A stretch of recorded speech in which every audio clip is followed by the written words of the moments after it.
Când mă simțesc de bine, când e Domnul lângă mine și cu El trăiesc. Însă ce jale mă apasă când mă depărtez de casă, când îl părăsesc.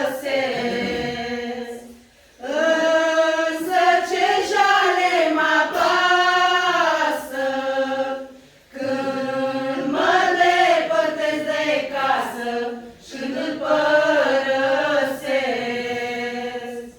Sufletul meu însetează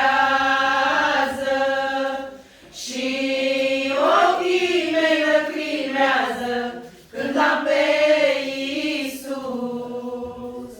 Eu adus în cap pământul, când îl bate mereu vântul și e secetos. Eu adus în cap pământul, când îl bate mereu vântul și e secetos.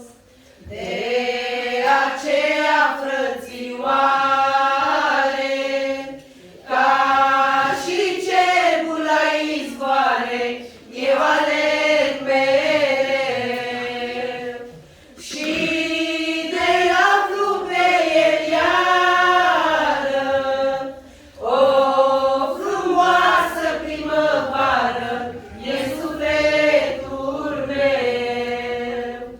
Și de aflu pe El iară o frumoasă primăvară, e sufletul meu. Doamne, câtă mângâiere îmi aduci în durere, Iisuse iubit. Când mă plec sub alta cruce, viața-mi este tot mai dulce și sunt fericit. Când mă plec sub alta cruce, viața-mi este tot mai dulce și sunt fericit.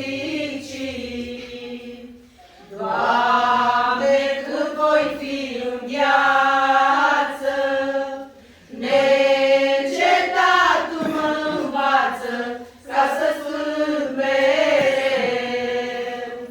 Eu voiesc tot înainte să Te laud, Doamne Sfinte, aici pe pământ. Eu voiesc tot înainte să